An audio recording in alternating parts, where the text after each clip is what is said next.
Welcome to The Boost. This is Pablo, and join us for an episode with Franklin Morris, VP of Marketing.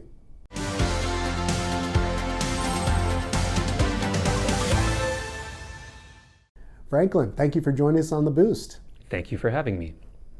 Tell us about, a little bit about why you chose to come to San Antonio. Oh, that is a very long story. Tell us. So I got my background as a writer. I have a bachelor's and master's in creative writing. Started my career in Austin, where I actually worked for maybe 15 years or something like that, for a lot of tech companies.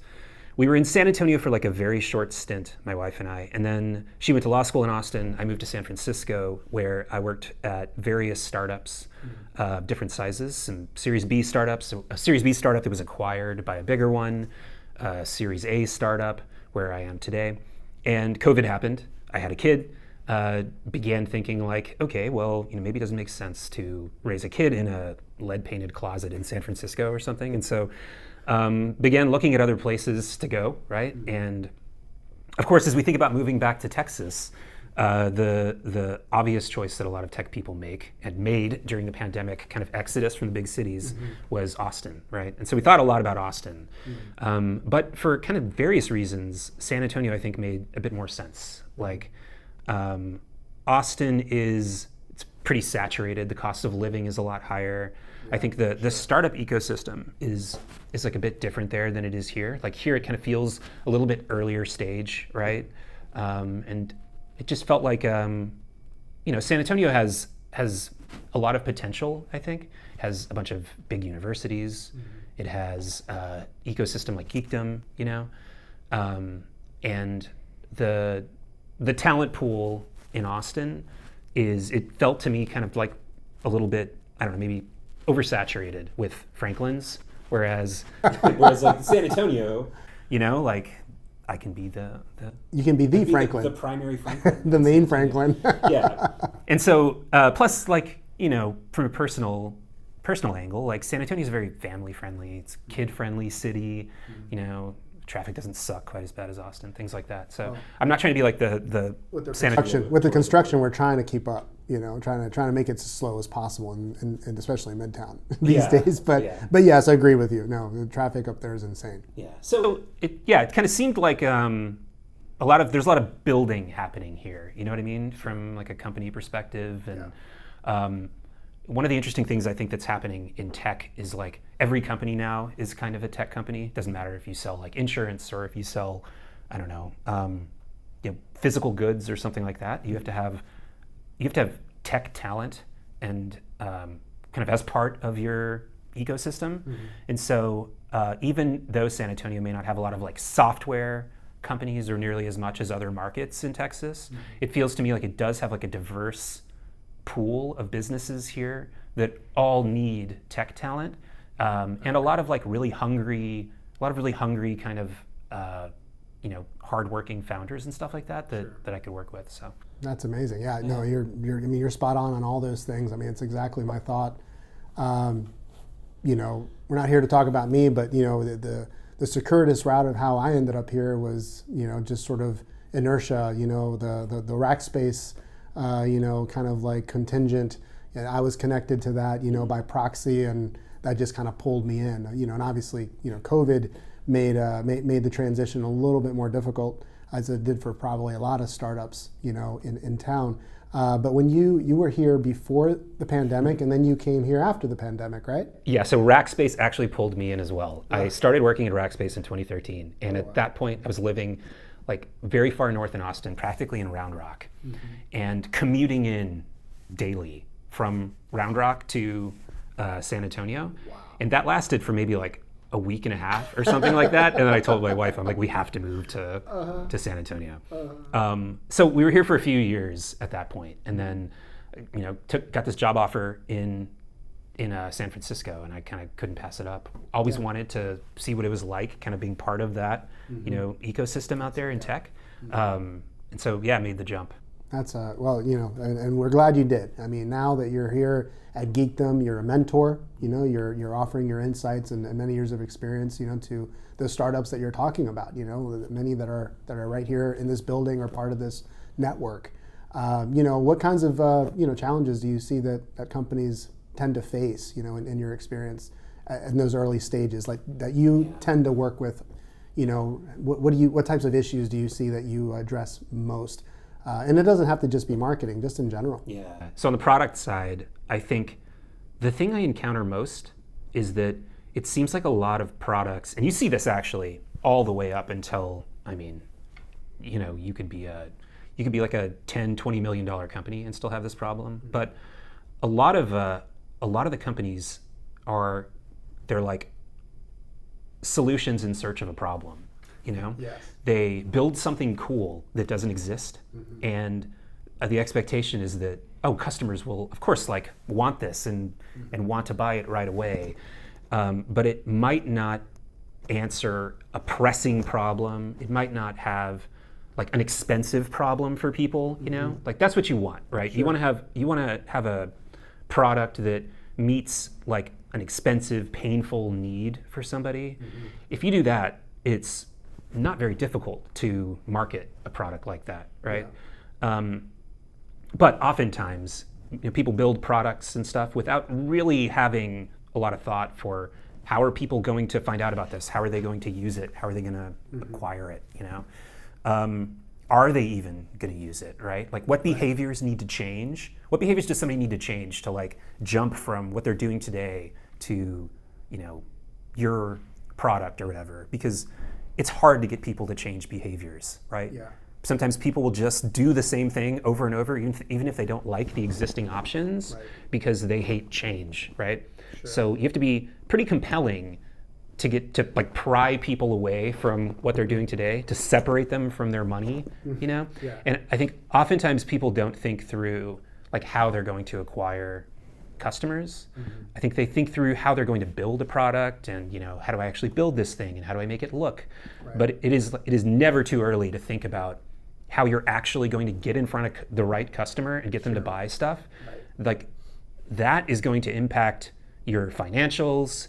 It's going to be one of the biggest line items in your budget, right? It's going to determine whether or not you're even a viable business, right? Because if your cost of acquiring customers is too high, and you end up having to sell your product for like an amount that prices you out of your ideal market, then you're screwed as a company, right? And so I think those are kind of two things I see, right? It's this idea of like, I don't know, like you're kind of building from the inside out without really thinking about the customer, and then just really not thinking through enough about how you're actually going to get in front of customers with your offering, right? Yeah, I mean, and it's interesting too from a marketing standpoint, for sales and marketing. I think you and I probably have a similar experience in that when they don't think through, those fundamental questions, they come and expect sales and marketing to solve for those things, right?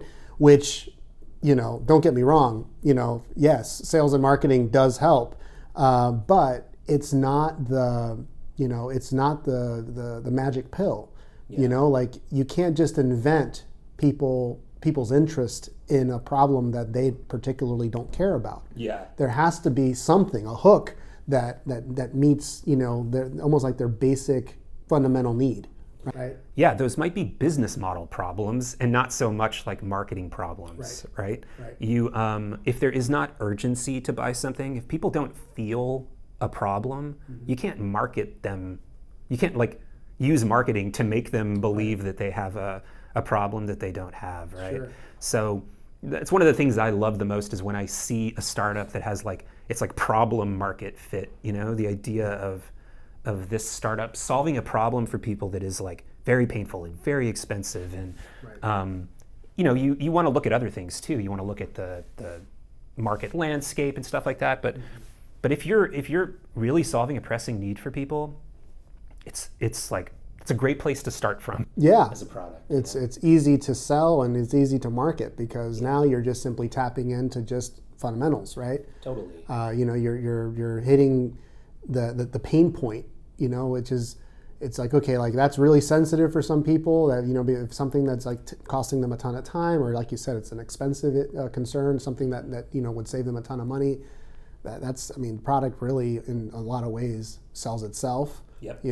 Which is a nice place to be when you're kind of operating from that position.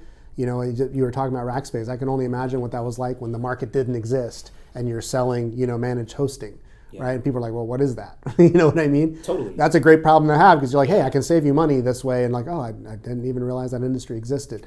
That's also an ideal situation, but that doesn't happen that often. Now it feels like a lot of startups are different flavors of the same type of solutions, you know? Totally. You're seeing that a lot. I think you're seeing every category now just get sort of built out with you know, more and more different like permutations.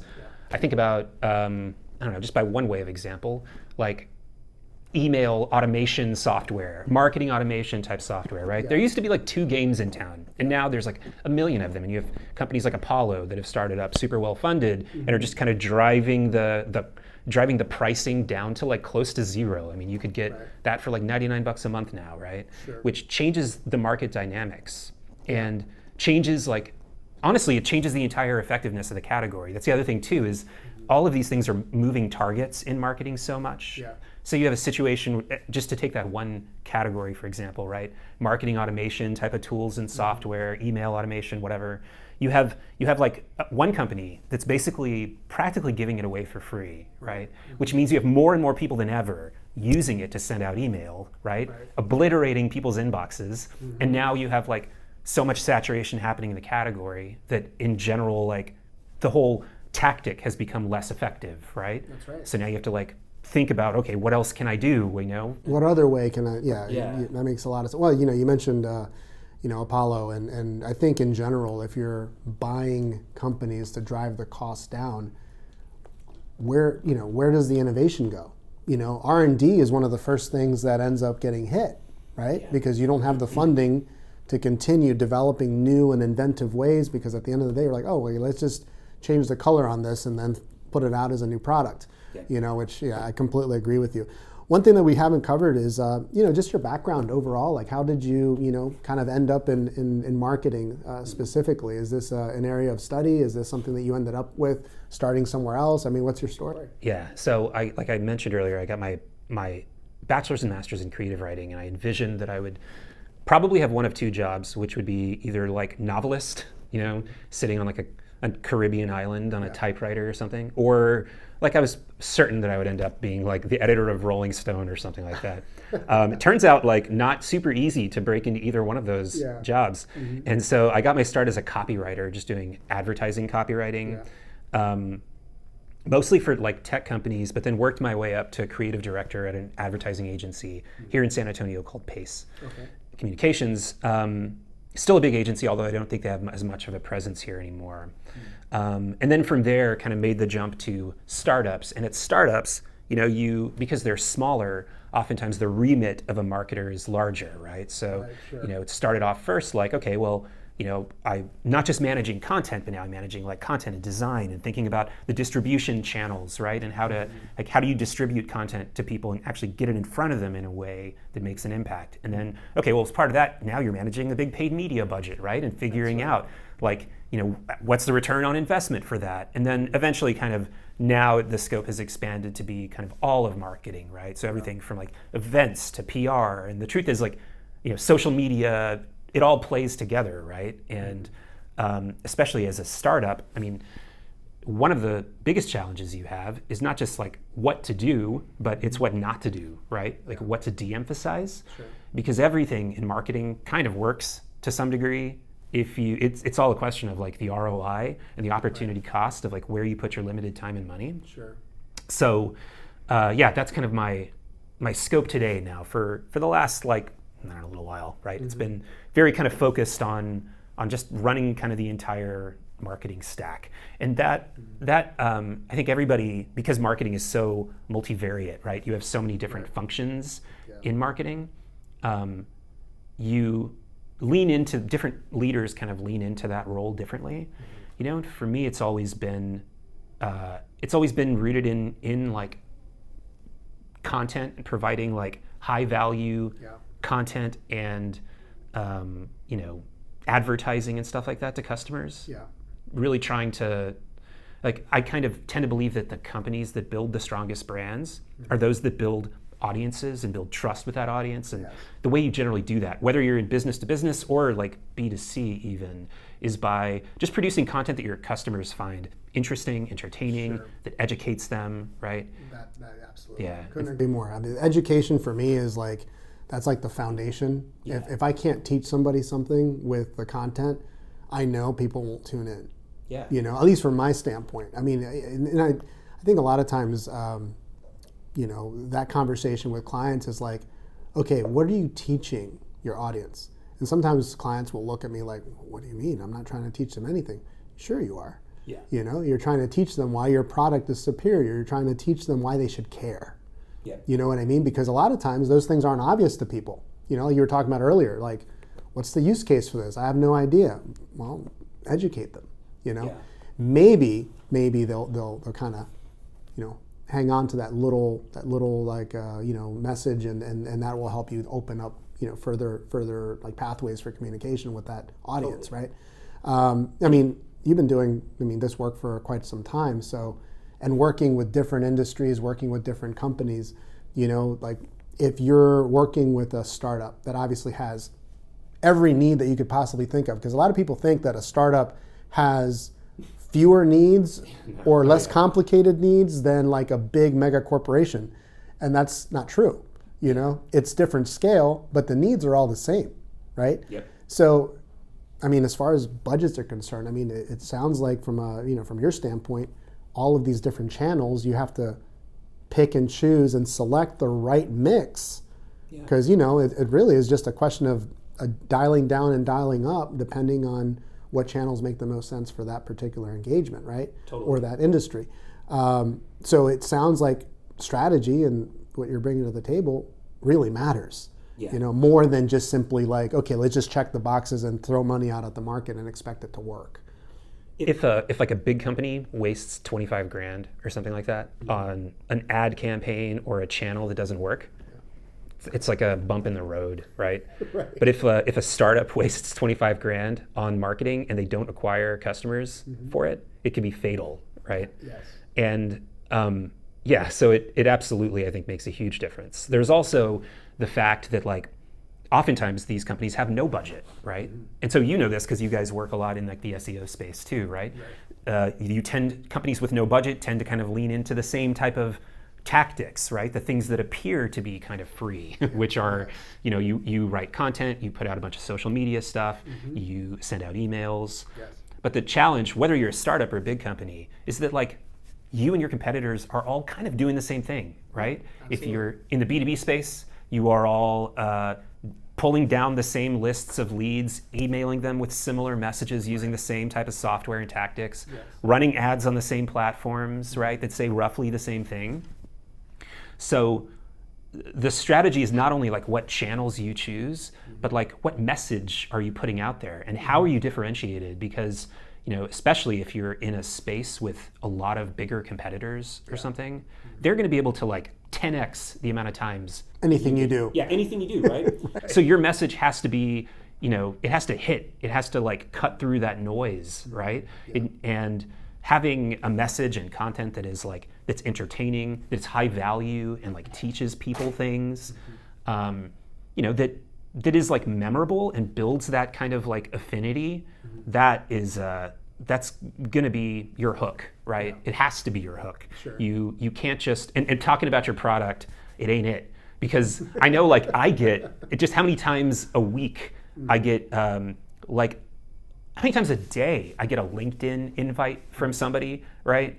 And like some cold LinkedIn invite from somebody I've never seen, and I'm like, sure, I'll accept it. And I accept it, and then like 10 seconds later, you know, I get they're asking for something. Yes, like I get like something about their product, you know, asking for a meeting, right? I think one of the models today of like marketing that works really well is to just sort of like give something away. Like what can you give away of value of your expertise that'll make your prospects life a little better, right? That'll make their day a little easier, that'll solve a problem for them before you make an ask of somebody. Yeah, you're establishing trust, yes, right? Yeah, and that's help somebody for and yeah, I mean, it's funny because in a very transactional sort of model, where you're always selling, always selling, always selling. One of the ways of differentiation is don't always be selling. Yeah, right? Totally. I mean, just simply get to know what ails them. Yeah. Right? Because it's possible that they might have a very particular pain point that's slightly different than the masses. Mm-hmm. The way they apply your product or your service or anything along those lines may not be the way that you expect, Yep. And that use case, that very distinct, granted, you can't be doing custom implementations for everyone, but getting to know, who you're actually talking to. And when people say, hey, know your audience, sometimes that audience is just one person. That might be that completely overworked, director of sales or CEO or whatever, and they're trying to solve XYZ problems, and they're thinking, how can you help me? Yeah. Exactly. So one of the funny things about marketing and starting early companies is it's amazing how little people actually know about how customers use their product, mm-hmm. right? Even big companies, I think. Sometimes you make assumptions about how somebody uses the product or when or what kind of trigger happens that leads them to buy. Yeah. But you oftentimes really don't know because there can be such a disconnect, even at small companies, between the user and the marketer, the person who's creating content about it, the product team that's actually building the content. And I remember, it reminds me of Clayton Christensen, who was, he wrote The Innovator's Dilemma, and he was a professor, I think, at like Harvard Business School. But he talked about in one of his books this case study they did with McDonald's milkshakes, right? And it was a situation where McDonald's was trying to figure out how to sell more milkshakes. And so they looked really hard at when people bought milkshakes and the circumstances under which they did it. Mm-hmm. And the assumption was always that people, bought them for their kids, on a weekend, on the way to the playground or something like that, right? But what they actually found is the majority of the milkshakes they sold were in the mornings. Like, people would buy them on the way to work. I think this is before everybody started thinking about heart health all the time and stuff. Sure. And so they would buy them on the way to work as they were sitting in traffic, and they would kind of treat them like breakfast. It would be like a thing to kind of keep them company on the way, that they could have slowly kind of during their morning commute. Yeah. And so you can imagine how that would change the way you would market a product, right? Mm-hmm. Like how you would advertise a product, that sort of knowledge of how somebody uses something as simple as a milkshake. Yes. Now imagine something as crazy as like a data product or something like that. It gets infinitely more complex. And so I think, being tuned in to like how people actually use it, watching them, it can change the entire course of your marketing. It's funny that you mentioned the milkshake, because how many times is the milkshake machine broken? We know it's not broken, McDonald's. How many times I've been to the drive-thru and it's like, oh, we're out of chicken. I'm like, you're out of chicken. Yeah. Who heard of such a thing? You know what I mean? Exactly. The thing that we haven't talked about so far is your company that you're with now, mm-hmm. Alloy.ai. Yeah. Could you tell us about, maybe some of the, maybe without giving away any trade secrets, but what are the different types of challenges that you're managing, for the marketplace there? Yeah, so Alloy is a really interesting company. We are a startup, venture funded. The company has grown to be about like 50-ish people or so. We have offices now in San Francisco, Vancouver, Berlin, and just opened one in Denver a couple weeks ago. And I'm the lone guy here in San Antonio. Skiing, I guess. I guess you're going to have to figure out a way to get skiing.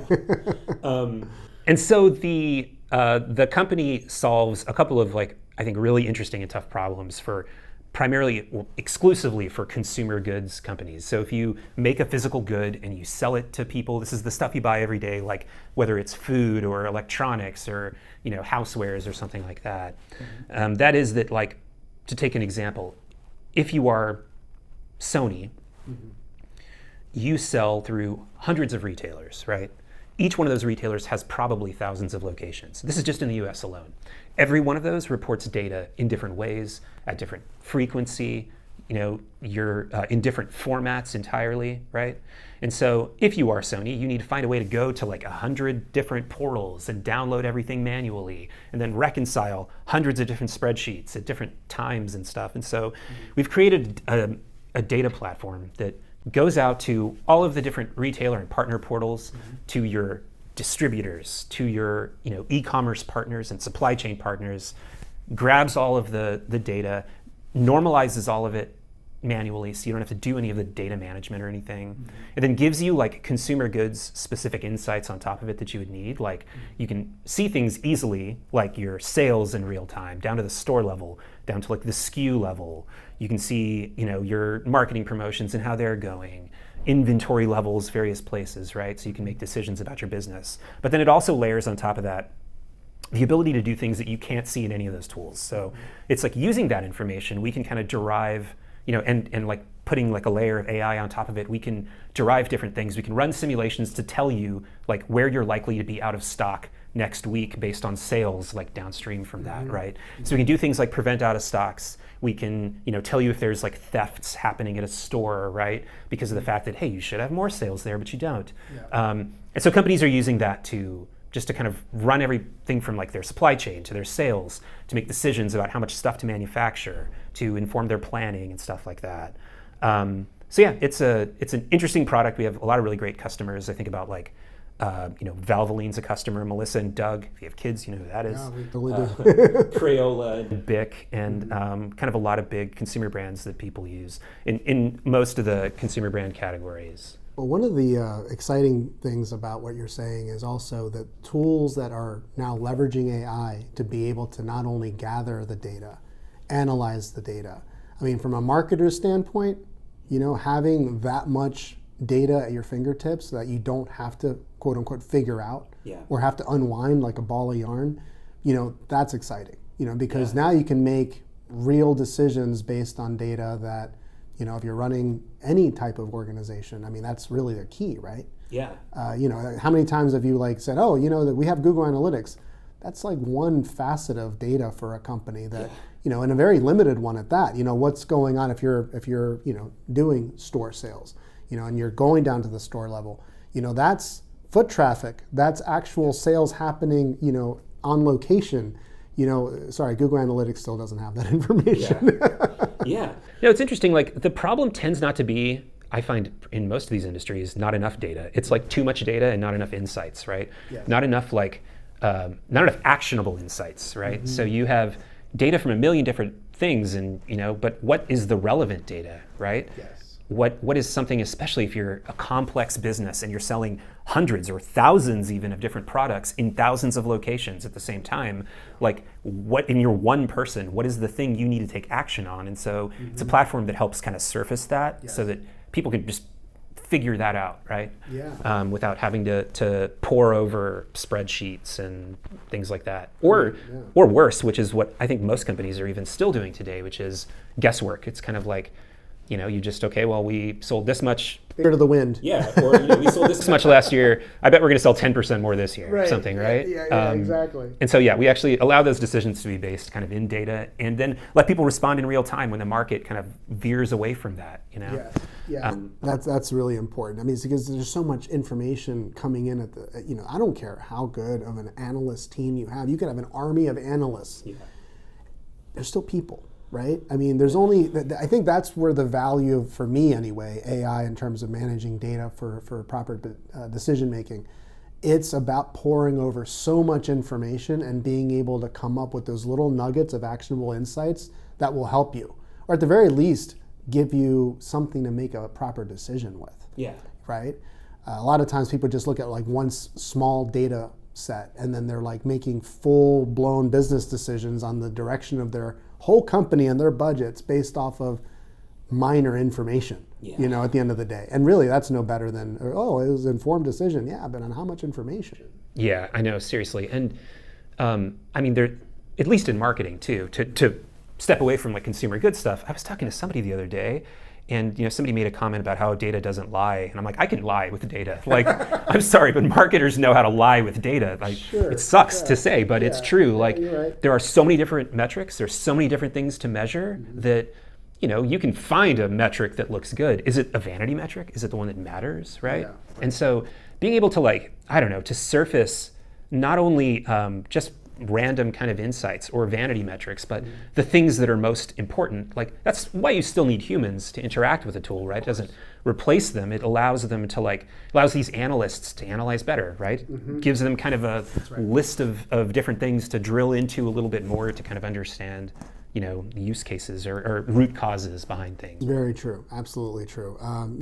That's what excites me more about AI in general, is just the fact that it is another tool. Yeah. It's a very precise, in some cases, tool, but sometimes very imprecise. Like you have to be able to determine, is it value? Is it something that you can use for your day-to-day operations? I mean, from our standpoint in the marketing space, we're like looking for any and every single tool that's out there that can help, right? But that's the other part of it, is going through it, reviewing what's to keep and what's to be tossed out because it's not any good. Yeah. I mean, part of it is using it as well. I think the value for any startup that's adopting AI, in your industry, you're probably not working with smaller companies. You're working with much larger established companies for Alloy, but the use case is no different.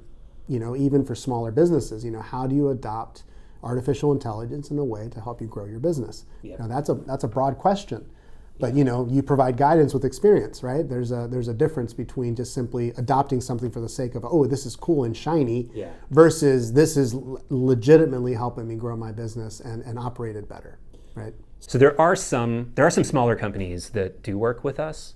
I think the important point is that AI is it's a means to an end, right? And you kind of hinted at that. You don't just want AI for the sake of AI, right?